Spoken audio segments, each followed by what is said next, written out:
Good evening, everybody. Welcome, welcome, welcome. I did want to give just a second, in the beginning of the live and maybe at the end of the live too for the victims there that were on the screen. Um, if you guys haven't heard, we do have a suspect in custody, or not a suspect in custody. He's in custody. But the mass gunman out of Maine, Robert Card, he has been apprehended. I guess you would say he's dead. There's no other way to put that, but he is deceased, and they did find him. And I can read this to you because I think we're still waiting on the press conference to start on this channel here. So, okay. I just want to make sure we don't miss it. Because like last time we were on a couple different channels. So let me go over and get on one more channel just to make sure. And then I'll give you guys some updates on the case too. And I can actually hear the TV in the living room too. That's funny. So we'll hear it everywhere. But it's incredible. I'm so glad that they were able to find him, because the people of that town need to sleep. They need to be able to rest and, get back to somewhat of a normal life. I was trying to see where else we could put it on just so that we know. Since my spectrum is being really weird lately. Oh, that's a really cool picture. Okay. Let me go back over here. Oh, there we go. Okay. We're cool then. We'll go over to here. And I'm just not on camera tonight because I'm looking a little crazy for you guys. I was actually laying down and I was resting, and then I was listening to the updates. I was listening to News Nation, and like I said, I was like, I'm gonna listen to News Nation, and of course, I heard this and I was like, wait, did I hear that right? And so I ran in here, and I heard like through something on the community tab, and I ran in here and I was like, okay, let's go live, because I really this is a tragedy. I mean, 18 people lost their life. And if you think about where they were somewhere where they were being happy. They're happy. You go bowling to have fun. You go to a bar and grill to have fun, to socialize and to get out and to see other people. Yes, Ashley, I saw that. I was gonna play that for you guys. I didn't get to see all of it, but I saw that because we read the document. Wasn't that documents that came out over the swinger parties? Yeah. Welcome in, everybody. Thanks, guys, for being here. I know that there's a lot of lives going on tonight, so I appreciate you guys coming in. I was like, I'm gonna give them an update. They're just kind of moving around right now. But yeah, so Rex was hosting them with his wife. So Aza's not as maybe innocent as people were claiming, but we were all wondering why her hair would be in the burlap and in the belt. That's weird. Like, how would that be stuck there if they weren't at the actual location? Or I don't know. I don't even know how that would get there. Because if it's a belt, you think if you pick up a belt and it's at home on the floor, let's say it's on the floor, got hair on it, you pick it up. By the time you get it from your home to the victim, the hair is going to fall off the belt, you would think. Just a piece, a couple pieces of hair. Doesn't weigh that much. Yes. Really? Deaf people were there? Oh my Lord, I didn't know that. Soul shine for Jesus. Oh my Lord. Can you imagine? I couldn't even imagine. But one good thing about having something taken, like, as like being deaf or being blind, and I'm not saying this from like, I really don't have any I don't have a foot in this game, really. I'm only blind in one eye. But if you are deaf, normally other senses are extremely heightened. So I'm wondering if they heard I know this is weird, but it's a bowling alley, so they probably wouldn't have been able to hear his footsteps because those would have been loud. But I wonder if they could just feel the presence of the room change. It's weird how you get like other senses are heightened though when you do lose one sense. I know with me, I think my hearing is better a little bit. Actually, a lot of it. I can hear everything. So that's why they wanted the lady in the frames doing this. Okay, I didn't. Oh, because I just noticed that they've been putting them in frames since 2020. Well, in my state anyway, because when we were going through COVID and everything, they would have, the mayor would come on and he would have his sign language person with him. So, yes, they do. Yep. People that lack in one area have heightened in others. Wow. Oh, so okay. So they found him. That's what I was going to tell you guys. Sorry. I forgot to tell you guys where there was a little bit of stuff down here. So they found him at 9:15. It looks like it says the man wanted in connection to the deadliest shooting in the history of Maine has been found dead. Law enforcement tells the news. Robert Card, 40, was found dead from a self-inflicted gunshot wound after police say he fatally shot 18 and wounded 12 others on Wednesday. I thought it was 13. Sources say he was found in or around the recycling center where he worked. He worked at a recycling center. Maine officials. Shelter in place ordered lifted, victim identified. I wonder if all the people out there, like, even though this is such a tragedy, if they're like kind of cheering because the fact that they can just sleep easier. If you're a parent living out there, you probably haven't slept the last 3 days. These are the names of the victims: Ronald G. Morin, Peyton Brewer Ross, Joshua A. Seal, Brian M. McFarland, Joseph Lawrence Walker, author Fred Strout, Max A. Hathaway, Stephen M. Vozella, Thomas Ryan Conrad, Michael R. Salers, I'm pronouncing it wrong, DeSalers the second, Jason Adam Walker, Trisha C. Assailan, William A. Young. I know William A. Young, actually. Aaron Young, that was the father and the son. Robert Violet, Lucille Violet. Oh, Lucille, I love that name. William Frank Brackett, and Keith McInerney. Man. Wow. Okay, let's go back up here, see if they're doing. Oh, they're going up there now. So, well, they're kind of going up there. Is this? I'm trying to see like where we're at in this. Oh, of course it's buffering now. Why did it do that? Like, why is it not? I guess because it's live and we're in the right spot. Okay. Because I was like, it won't let me fast forward it. So we must be right where we need to be. Really? It was a city councilman's son? Oh, man. I'm not sure where they're going to have the presser this time. You think he's been deceased since the other night? See, so they found him around the recycling plant where he used to work. I wonder if he had like a bunker or something.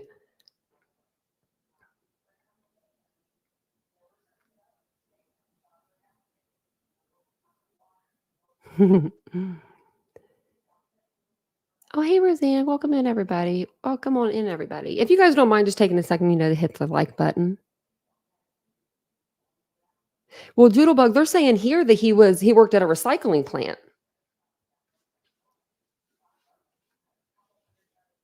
Oh, you were wondering. Oh, I thought you meant Lewiston, Maine. Yeah, I thought you meant like which building they were having the presser in this time, because they did say earlier in the last press conference that they were going to move buildings to accommodate more people. Mhm.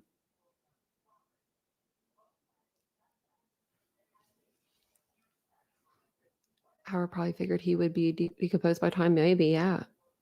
So I wonder where okay. So where's the boat? Did they have the boat this whole time? Because I thought he was on the boat. I didn't know if he was alive or dead, but I thought he was on the boat. That's what I was going to show you guys earlier. And crap, I took that page down.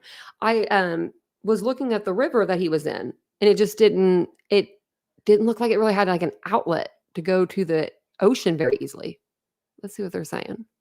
at roughly 7 o'clock, 6:56, the first call coming in from the bowling alley to law enforcement. So now it is 10:10 on Friday night when we can report that our suspect, Robert Card, has been found dead at a recycling center where he reportedly worked, about a mile from where his car was found initially on Wednesday, just hours after this all went down. CNN also reporting that he was recently fired from that recycling facility. And so we're talking about a lot of locations here, and we do want to kind of put it into perspective here for you. So this map here showing the radius of the key areas. And so we'll walk you through the locations and the timeline as well. Again, as Megan said, around 6:56, the Just in Time Recreation Center, formerly Spare Time, the bowling alley there, hosting a youth bowling night there. And there were many children who were there, people of all ages there enjoying their evening. From there,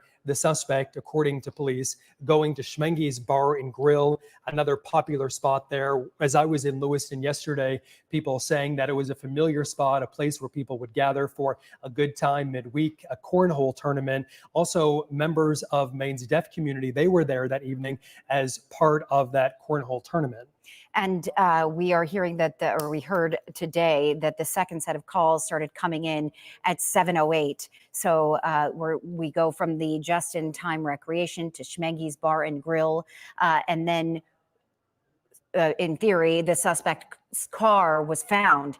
So you're just kind of looking at the proximity of all these places. And John, I think it's interesting to note too, on that first night when we were trying to piece together all of these locations, the former or retired FBI agent that we spoke with said that the person responsible or the perpetrator of these crimes, this crime, would know the places. He would go to places that were known to him, that he likely had been to before, that he had likely scoped out to know at that point how many people would be in these facilities at that time. And as it comes to pass, we have learned that that is not only true for the two locations, the two crime scenes, but it's sounding like now that also where his body was found was a place known to him, Robert Card, insofar as it was a place where he used to work, reportedly was recently fired from. This is according to CNN. So all of that information on that first night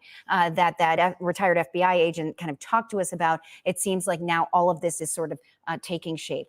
And as we saw on that map, the area where the vehicle was found, that white Subaru hatchback, again, his body found about just a mile away from there. So his home in Bowdoin, again, not that far. So all of this in a fairly concentrated place. And as we were on the air the past couple of days, we weren't sure if that was going to be the case because much of New England was on alert. We know New Hampshire State Police putting up barricades to try to prevent any travel in case he was trying to leave the state. We know areas also to the north of where we are also on alert. So people were scared in Saginaw County and Androscoggin County, various areas in that shelter in place. Essentially, people locked in their homes for a couple of days. Bates College was in lockdown. Students there were locked in their rooms, just going out to pick up meals from time to time. So again, as Senator Collins described it, a collective sigh of relief across the state of Maine as we look live there tonight inside Lewiston City Hall as we anticipate the official briefing from the Department of Public Safety, Maine State Police inside Lewiston City Hall as we are learning the suspect has been found dead in Lisbon. And all of this coming on the same day that our public safety commissioner decided to set up daily briefings. So this morning, Mike Soschuk announcing to the media and to the public that at 10 o'clock every morning, they would give a briefing about the day's events and give people, reporters, an opportunity to ask questions. And, one of the big key indicators this evening that there was a major break in this case was when we heard that this 10 o'clock press briefing would happen, because we were told earlier that they would not do an evening briefing unless there was a significant piece of information. We're going to go now live to Connor Clement, who really has been covering the search for Robert Card extensively since the beginning, and has gone kind of back and forth all over from Lisbon to Bowdoin to back to Lisbon. And now, Connor, set the scene for us. We know that there are some emergency vehicles behind you. I'm going to share this one instead because it's a lot clearer picture. All right, Janet Mills there stepping up to the podium. Let's listen. Here we go.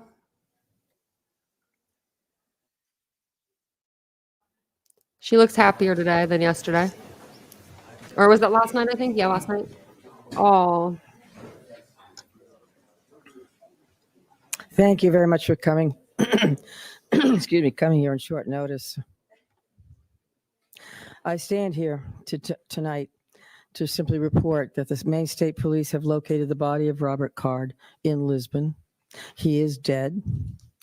I've called President Biden to inform him about this news. I've informed Senator King, Senator Collins, Representative Pingree, and Representative Golden. Commissioner Sawchuk will describe the circumstances of that discovery in some detail in a few moments. But this discovery is entirely thanks to the hundreds of local, county, state, and federal law enforcement members from all over, and people from other states as well. People who searched tirelessly to arrive at this moment. And on behalf of all Maine people, I want to express my profound gratitude for their unwavering bravery and determination and fortitude, and for the leadership of Lewiston Police Chief St. Where'd he go? Right there, that guy. Lewiston's Police Chief St. Pierre. Like many people, I'm breathing a sigh of relief tonight, knowing that Robert Card is no longer a threat to anyone. I know there are some people, and many people, who share that sentiment, but I also know that his death may not bring solace to many. But now is the time to heal. And with this search concluded, I know that law enforcement continues to fully investigate all the facts so we can bring what closure we can to the victims and their families. And I ask that all Maine people continue to keep those families and all of the people impacted by this tragedy in their thoughts and prayers. Lewiston is a special place. This isn't us. Lewiston is a great place. It's a close-knit community of fine people, people with a long history, a history of hard work, of persistence, of faith, of opening its big heart to people everywhere.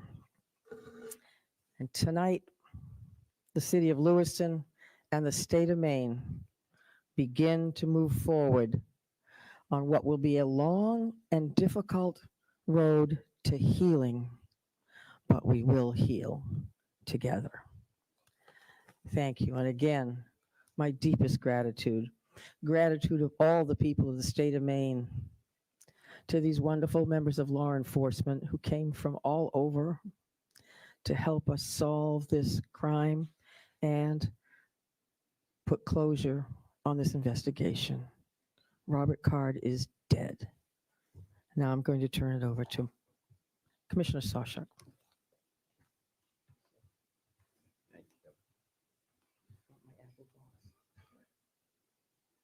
Thank you very much, Governor. We truly do appreciate all of your support. I think it's incredibly important that the next person that speaks this evening is Lewiston's chief law enforcement champion, and that is Dave St. Pierre. Dave. Thank you, Mike. And thank you, Governor, for allowing me this opportunity. Bear with me, please. I certainly did not have much time to prepare a speech here. I want to say to everybody, thank you so much. Our community can now breathe a sigh of relief, as the governor stated, and I can't echo that enough. Our work, again, is not done here. I was very elated tonight when I got the call from Commissioner Sawchuk advising me of the revelation of what took place, and that Mr. Card is deceased and no longer a threat to our community or any other community. I just don't want to forget the families that are grieving and will continue to grieve. I don't want to forget the law enforcement officials that have worked tirelessly throughout this whole event to come to a good conclusion. Our men and women of the Lewiston Police Department, of all of our surrounding agencies. We have with us Chief McGee here from Lisbon, where Mr. Card was found. This is vitally important to all of us that this conclusion came to light tonight. We're gonna grieve for the families that lost loved ones here. We're gonna continue to work. We're gonna persevere. And we become better people for it is in terms of working together as teams. We've learned a lot from some mistakes. We've won a lot of accomplishments this evening. Again, I wasn't really prepared for this on a Friday night at 10:30, but I'm very happy to be here and very happy to say the threat is over. Thank you.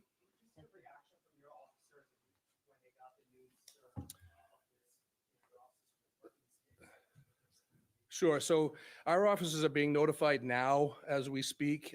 Some know obviously sooner than others. There are many that are still home. They're home with their families. And I'm quite certain at this point in time, we all know about this. This is something that all of our law enforcement personnel, ours and any surrounding community, has been paying very close attention to in awaiting positive news or good news. And this is by far the best news we've had in quite some time. Was there any belief at this time that the suspect was dead before finding him, or did this come as a brand new revelation that you never saw coming before this?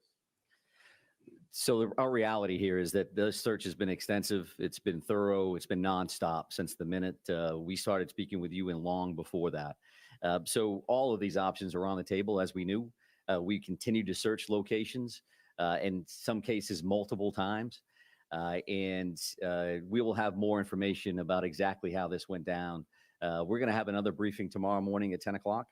And I would please encourage you to think about next steps from your end, information that you would find important.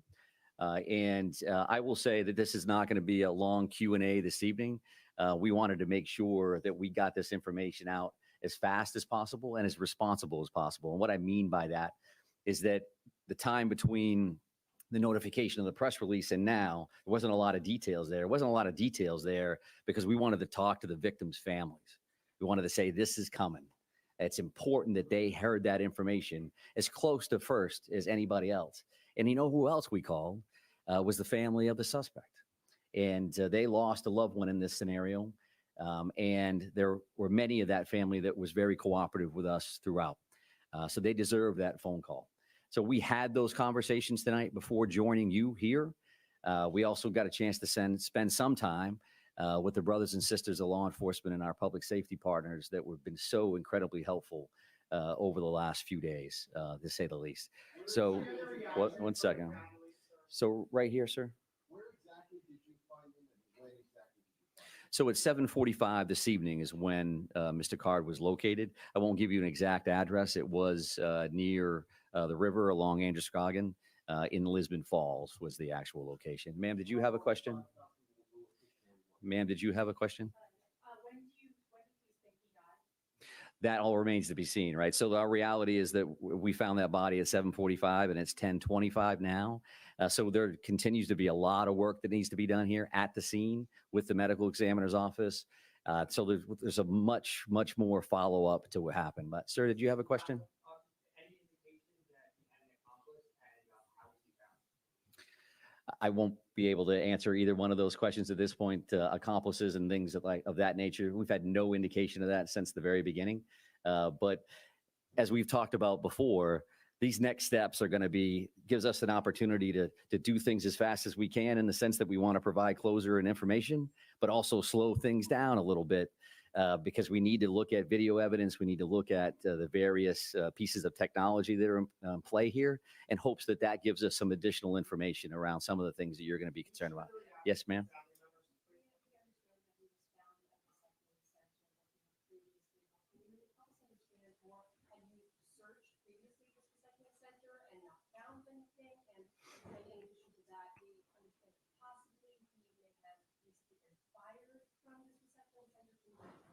Yeah, I'm happy to take a look at that information in hopes that I can get that back to you tomorrow morning at 10 o'clock. That remains to be seen. Again, we have attorney generals that we need to work with and other individuals that are in play here. I'm going to take a couple more questions again with the mindset that it's 10 o'clock tonight, and we do want to come back tomorrow morning to have this conversation right here.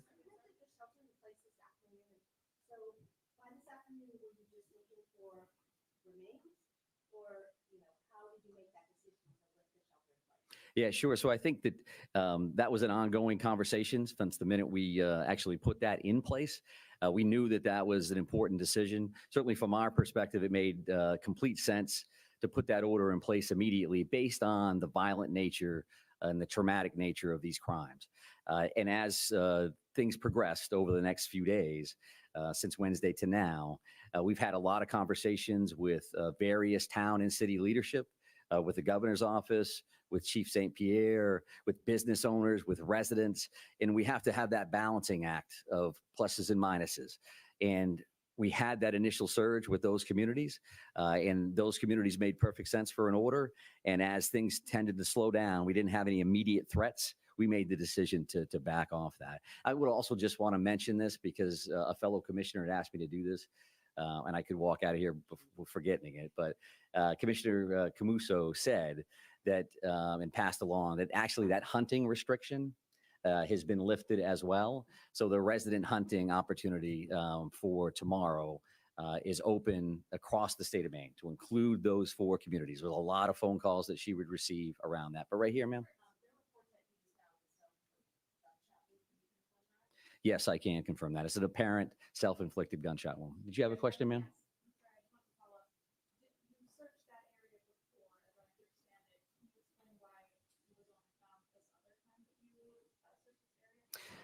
I didn't state that we had searched that area before. So